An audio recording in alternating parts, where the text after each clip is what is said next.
Kaldığımız yerden dersimize devam ediyoruz.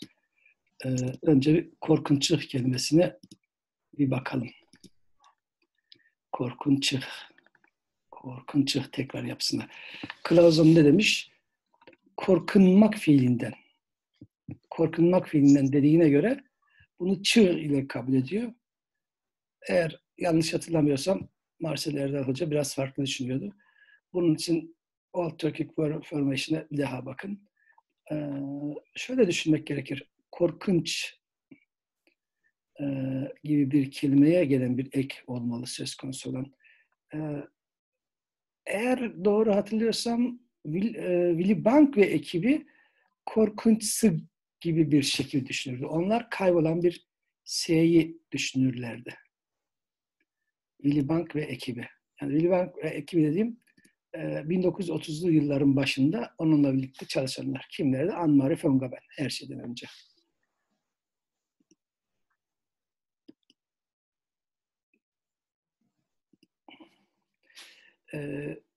Bu da olabilir. Teorik olarak korkunç diye bir kelime var. Korkun diye bir kelime var. Çığ. Ama çığla ilgili başka örneklere yer vermeniz gerekir. Adın çığ vardı. Adınmaktan adın çığ demeniz gerekir o zaman. Clausen bunu korkunmak diye kabul ettiyse Clausen'un sözlüğünün başında ekler kısmı var. Oraya bakmanız gerekir. Ekler kısmında fiilden isim yapan eklere bakmak gerekir. Fiilden isim yapan eklere birlikte bakalım. Ne varmış? Korkunmaktan korkunçluk. Fiilden isimler. Fiilden isimler arasında çığ var. Çuğ var. Bu kısımda çığ var. Clausen'un 44. sayfa Roman rakamıyla şöyle söyler. Çığ ve belki çisik şeklinin büzülmesiyle ortaya çıkmıştır der.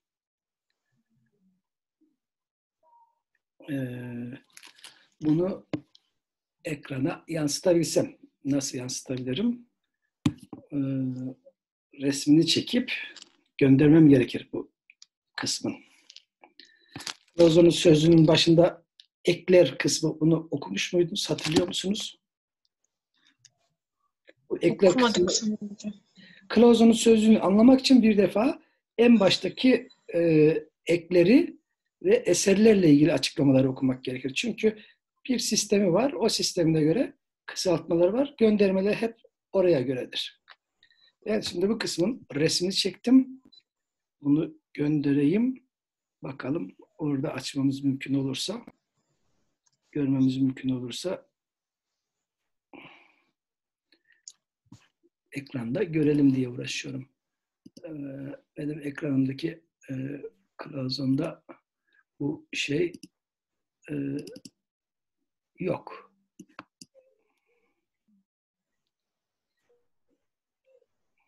Clausen'un bu bölümü yok. Bunu şu an teknolojinin bütün imkanlarından faydalanarak bu dersleri yapmaya çalışıyoruz. Resmini çektim ve gönderdim. Şu an benim ekranımda bu kısımlar görülüyor mu? Belki görülmüyor.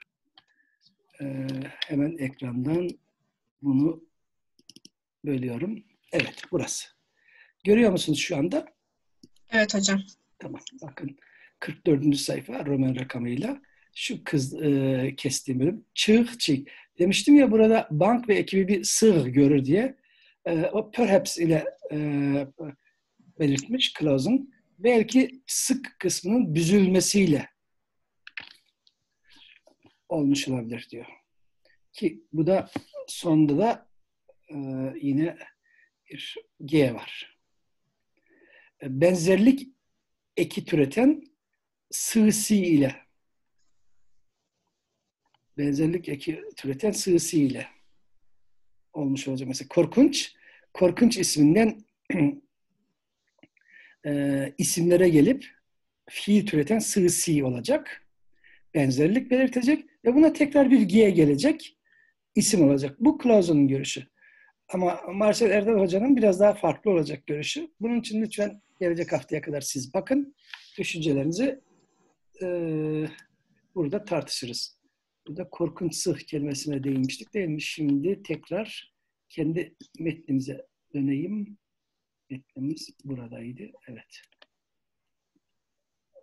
Bir kişi daha tekrar katılmak istiyor galiba. Kimmiş? Evet. Çok gecikmeli olarak Nurcan geldi. Evet. Şimdi Clausen ne demiş? Clausen şunu söylemiş. Korkunçık. Korkunçık. Ve bu korkunçuğu belkiyle anlatmış çözümlerken korkunmak ve çığ. Bu çığı da yine kendi içerisinde şöyle çözebiliriz demiş. Korkunç sığ. Bunu da yine kendi içerisinde demiş Clausen. Bizdeki sevinçteki sevinmek, sevinç gibi fiilden isim yapan bir şey olarak tasarlamış ve buna gelecek benzerlik türeten, isimlere gelip fiil türeten sığsi ve buna gelen bir riye. Bu Clausen'ın görüşü. Clausen'ın görüşü bu şekilde. Korkunçluk için. Tamam. Biz şimdi kendi metnimize dönelim. Bu kısmı şöylece tamam. İnçip ol tanlançık belgü körüp moğoçlar anlap bilip korkup töpen düşüp yüküntüler. Söz konusu olan 3 tane kahin idi. O 3 kahin Bettelheim yakınlarında doğan bir çocuğu aramaya çıkmışlardı. Gelecekte hükümdar ya da peygamber olacak. Aslında oradaki zalim hükümdar o çocuğu hiç istemiyor ama hikaye biraz farklı, versiyon farklı. Onun söz konusu çocuk ya da bebek olduğunu anlamak için değişik usulleri vardı. Tam o satırlar işte anladıkları satıra gelmişiz. İncip ol tanlançık. Tanlançık şimdi sırasıyla soralım. Acaba kimler bu kelimeyi biliyor? Dilara sen biliyor musun tanlançık kelimesini? Sesim geliyor mu? Geliyor. Evet sesin geliyor. Tanlançık hakkında bilgin var mı?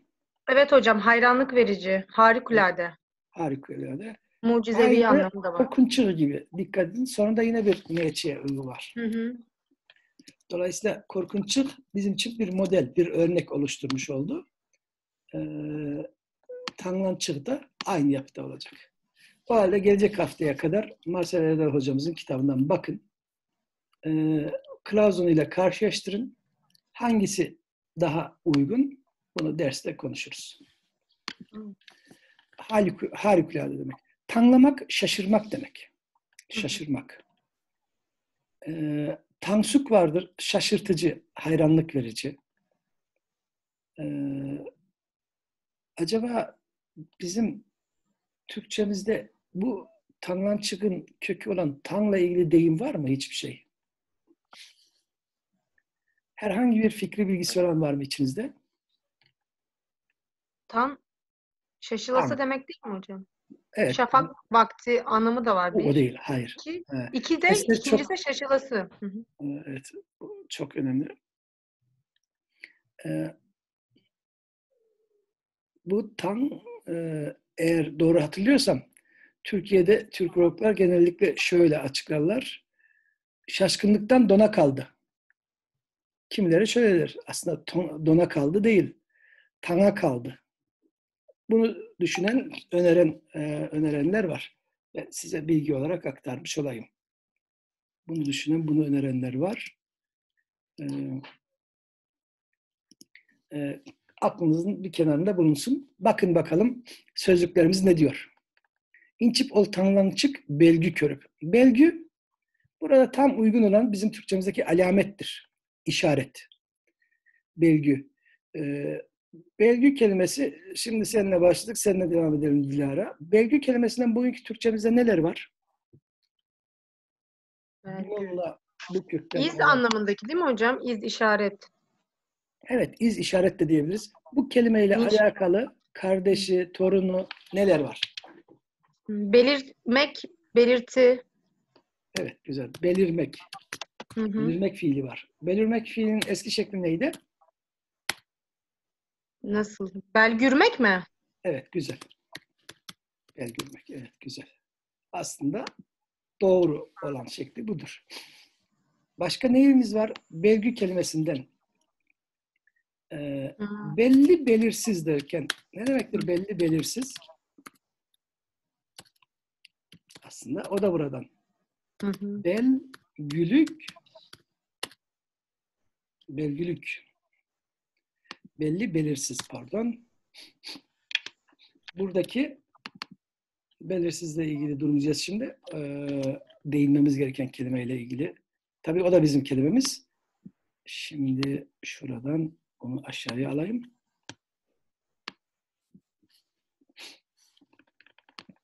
Belirsiz biraz daha tartışmalı üzerinde durmak gerekir. Belli, belgülük kelimesidir değil mi? Belgülük kelimesi neler geçirir? Hangi evreleri geçirir?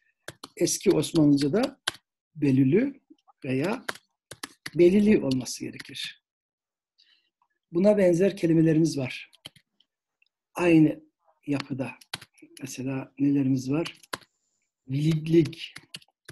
Biliklik kelimemiz neydi? Bilili. Bilili veya bilülü. Bunlara yer vermemdeki sebep bu. G'ler bizim Türkçemizde kayboluyor değil mi? Bu G'ler bizim Türkçemizde kaybolur. Dolayısıyla belgülü, belülü olur. Oradan da belili ve onun ikinci aşaması belli. Vurgusuz orta hece ünlüsü i'nin düşmesiyle ortaya çıkan şekil bellidir. İşte belli kelimesi içerisinde yine bu belgüden bir kelime yaşıyor. Sadece belirmekte değil, belirmek belgürmekten. Bu belgürmek nedir diye soracak olursak, bu herhalde belgü somut olanı söyleyeyim. Benim için somut olan budur. Belgü isim kökünden, belgü kökünden R ile türemiş olmalı. Bunu belmek fiilinden gur ile düşünenler vardır. İşlevsel olarak olmaz. Çünkü bu dönüşlü bir fiil. R isimlere gelip dönüşlü fiiller türeten bir ektir. Az örneği var. Çok değil. Örneği çok değil. Eski dönemde de örneği çok değil. Bugün işlek yaygın bir ek değil zaten. Yukarıya gelecek olursak, işte yukarıdaki belgü bugün belirmek fiili içerisinde, belli sıfatı içerisinde, belirsiz içerisinde devam eder. Yapay kelimelerimiz var. Yapay ne demek? Dil devrimi sonrası Türkçe'ye kazandırılan kelimeler. Dil devrimi sonrası. Çünkü kelime kendi doğal gelişimi içerisinde yaşasa eski Türkçeden bugüne sürdürdüğü ses evrimini görmemiz gerekir, anlam evrimini görmemiz gerekir. Bu ilk Türkçede ne var? Belge var. Başka belgili sıfatlar var. Değil mi? Belgili sıfatlar. Belirteç olur mu hocam? Belirteç bundan. Yani belirmek fiilinden. O da değil mi? Evet. Belirmekten belirtmek oradan türetilmiş. Hı. Oradan türetilmiştir. Tekrar buraya dönelim. Belge bir defa dil devrimi sonrası kabul edilen bu kelime Moğolcadan geri ödünçlemedir. Bu Türkçe bir kelime değil. Belge Moğolca.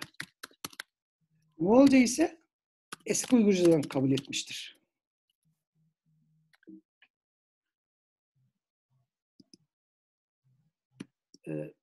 Bir kişi çıkıp giriyor. Bu yeni sistemde. Evet. Evet.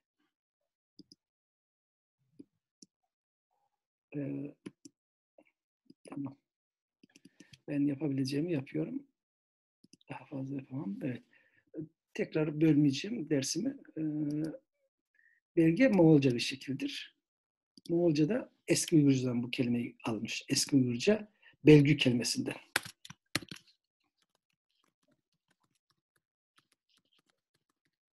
Belgü. Hatta belgü bile diyebiliriz. Belgü. Çünkü bazı Uygurca metinler Ö ile Ü'yü ayırt eden metinlerdir. Bunlar hangileriydi? Brahmi yazısıyla yazılan metinlerde değil mi? Çünkü Moğolca kelime E ile, geniş bir ünlüyle.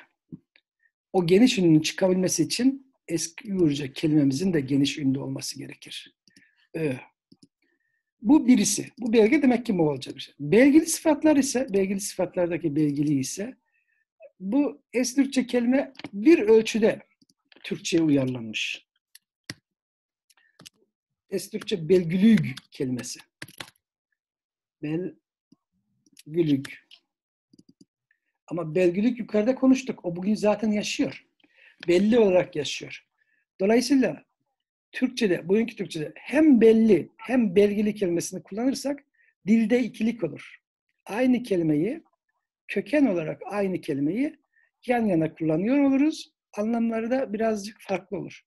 Aslında belli demek. Belgili, belli demek. Bunu dil bilim terimi olarak galiba kullanıma soktular. Bu da yeni bir şekil. Bazı sözlükçüler yeni kelimeleri dikkatli bir şekilde ayırırlar. Yeni olduğunu belirtirler. Bu kadar uzun konuşma sebebimiz bu eski Türkçe kelimelerin bugünkü Türkçe'de kullanımı ile ilgilidir. Belki işte emare, işaret, iz. Ancak, incip ancak demekti. Ancak bununla birlikte o harikulade bir boşluk var. Bir şeyimiz kayıp orada. Belgü körüp, mogoçlar anlap. Mogoç kelimesini konuşmuştuk. Bizim Türkçemizde mecusi kelimesi içerisinde bu mogoç yaşayan bir kelime. Kahin demek. Kahin esasen. Kahin, bilici. Bunu konuşmuştuk. Anlap bilip, anlamak ve bilmek. Aslında anlamak eski Uygurca'da çok rastlanan bir kelime değil. Bugünkü Türk dillerinde birbirinden farklı şekillerde kullanılan bir kelime.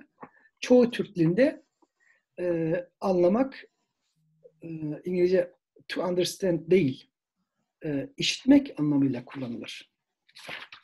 Çoğu Türk dilinde ama. Hepsinde değil. Yine bunlar arasında fark var. Türkmence'deki şekil dahi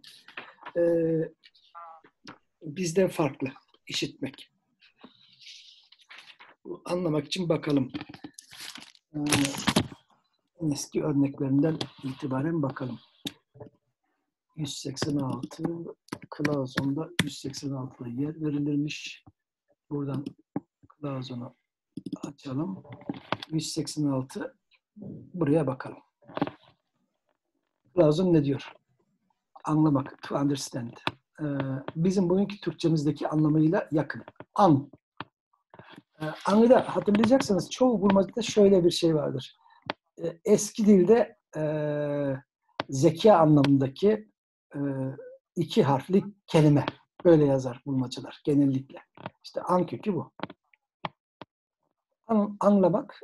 Anlamak için ukmakla birlikte yer vermiş.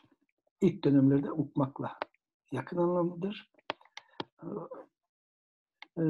Bakalım en eski örnek neye yer vermiş? Anlap bilip. Yani bizim örneğimiz. Kılavuzon'un yer verdiği örnek bizim şu an okuduğumuz metin. O halde eski Uygurca'da bu anlamak o kadar yaygın değilmiş. Öyle mi? Ben hemen size kendi elimdeki kaynaklardan bakıp kontrolünü yapıp söyleyeceğim.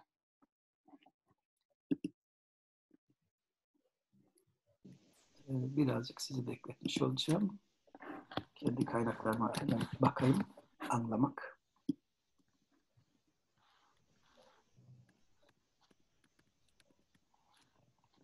Anlamak. Az da olsa varmış. Az da olsa yine benim notuma göre Shogait Hoca'nın Daşa Karma yanında bir defa varmış. Ama bu çok kesin değil. Bir doldurma. Çok kesin değil. Yani tamamlama olduğu için bunu çok kesin diye alamayız. Shogaito Hoca'nın çalışmasında panimat, anlamak olarak çevrilmiş. Ama orası çok kesin değil.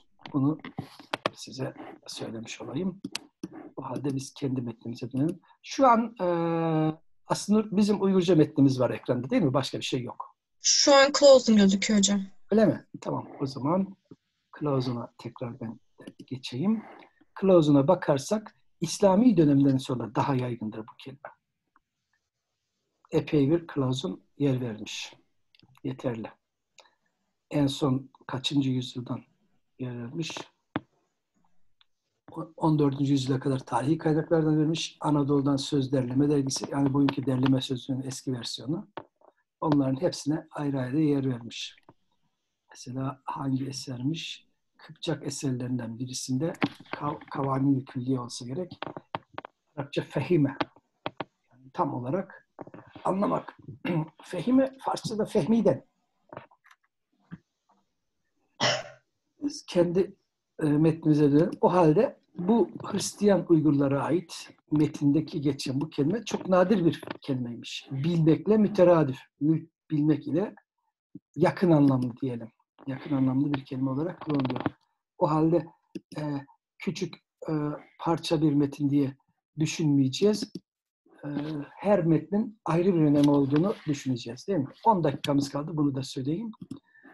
Anlayıp, bilip, korkup, burada tam bizim bildiğimiz anlamda korkup, töpen düşüp yıkıntılar. Düşmek, burada pat diye düşmek değil tabii ki. Eğilmek anlamında. Eğilmek, secde etmek burada. Töpen kelimesini bakalım sizlerden birisi soralım. Bir kişi bize anlatsın. Bakalım. Şinaray Hanım, töpen kelimesini tahmin edebilir misiniz? Nedir? Tömen. Kazakça mı? Evet, güzel. Çok iyi. Bunu ses biraz daha yakın olsun. Bilgisayara yakın olarak açıklar mısınız? Tömen aşağı demek. Yani aşağı derken nasıl aşağıya yere doğru eğilip yükünmek. Kazakça'da o halde ne olarak varmış? Tömen diye varmış. Öyle mi? Tömen. Tömen. Evet. Bu şekilde Kazakça'da tömen diye geçiyormuş. Kazakça'nın bazı harflerini anlamak zor olsa da Doğru yazdınız. burada böyle olacak herhalde. Bir dakika, biraz bekleyin lütfen. Bunu italikten çıkartıp okunabilir hale getireyim. Ve ö'müzü de yazalım. Burada ö harfini bulmamız gerekir. Çünkü benim kullandığım sistemde o ö'yü, Kiril harfleriyle ö'yü bulmak o kadar kolay değil. Tek tek bakmak gerekir. Çünkü klavyelimde yok. Kiril harfi yok mu? Şimdi oldu mu?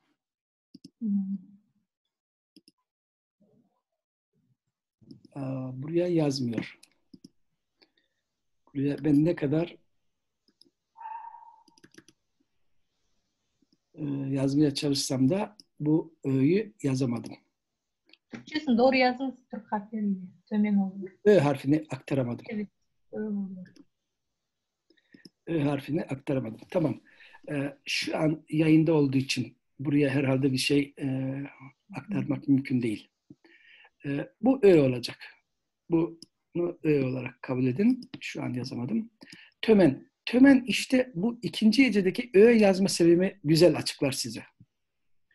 İkinci hecede Ü yazmama sebebim, yani töpü değil de burada Kiril'de kalmışız. Töpü değil de töpü yazma sebebim budur. İşte bu Ö'dür. Bu Ö olduğu için geniş ünlüyle onun kardeşi olan, Ö'nün kardeşi olan E'ye dönüşmüş. Her ikisinin ortak örtüşen kümesi Ö ile E'nin geniş ünlüler olması. Eğer Ü olsaydı Ü'den E ünlüsüne gelişim söz konusu olamazdı. Buradaki ne instrumental? Birliktelik 2 biliyorsunuz. Tepesi ile, yani başı ile. Kahinler durumu anlayıp, bilip, korkup, ki karşılarındaki bir peygamber, onu anlıyorlar, korkup baş aşağı. Bizim Türkçemizde baş aşağı diyebiliriz burada. Baş aşağı. Baş aşağı eğilip. Türkçe'de baş aşağı. Baş aşağı dememiz daha uygun olur. Baş aşağı eğilip secde ettiler. Yüküntüler. Bu da Kazakça'da aynısıyla var. Değil mi Şınar Hanım? Evet. Jügündiler mi diyeceğiz? Nasıl? Jugundü. Jügündi. Jügündi, evet. O harikulade işareti görüp, kahinler anlayıp, korkup, baş aşağı eğilip secde ettiler. Bu cümlede sorusu olan var mı acaba? Eğer bu cümlede soru yoksa biraz daha vaktimiz var. Devamını okuyalım. Hocam Sorunuz bir şey var. sorabilir miyim? Buyur, dinliyorum. Bu töpün kelimesi şu an Çağdaş Uygurca'daki töven kelimesiyle aynı oluyor o zaman. Tabii, töven ile aynı. Tamam. Çağdaş Uygurca töven ile aynı. Evet. Tamam. Sağ olun hocam. Töven ile aynı. Şu bilgisayar kendi başına düzeltiler yapar ya. Töven ile tamamen aynı. Bu M, V, P gördüğünüz gibi hepsi dudak üstü. Normal olarak bizim Türkçemizde, Türkiye Türkçesinde bu P, eski Türkçedeki P kendisini korur. Demek ki kelimenin aslındaki ünlüsü uzun değil, kısaymış. Sebepsiz yere Kazakça'da iki ünlü arasındaki ötümsüz ünsüzler veya sedasız ünsüzler veya titreşimsiz sesler ötümlü hale gelebilir. Voiced olabilir.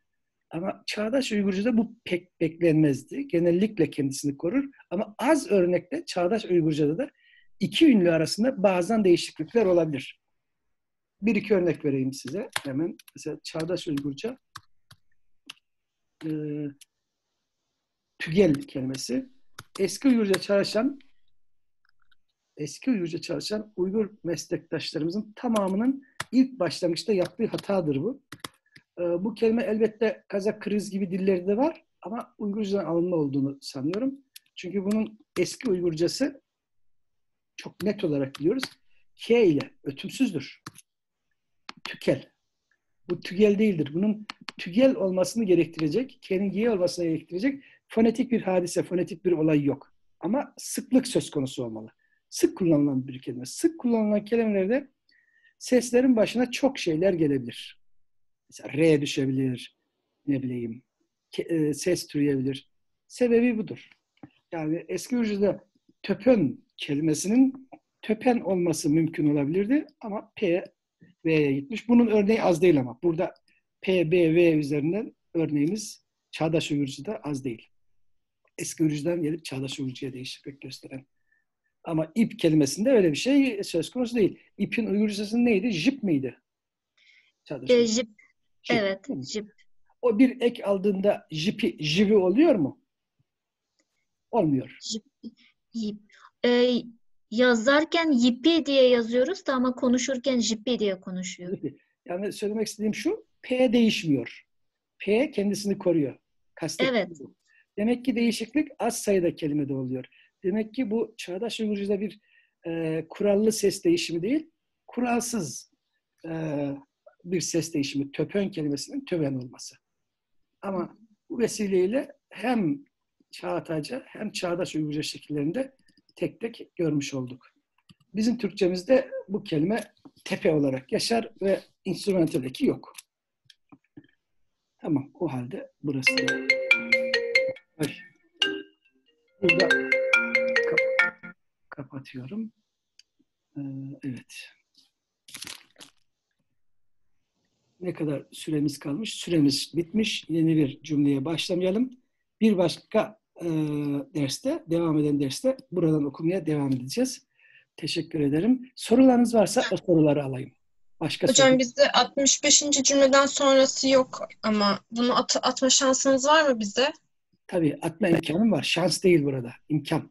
Pardon. Şans kelimesi Türkçe'de ne yazık ki televizyonlarda çok sık da görüyorsunuz. İhtimal ve imkan ile şans, baht, talih kelimeleri hepsi karıştırılır ve berbat bir şekilde karıştırılır.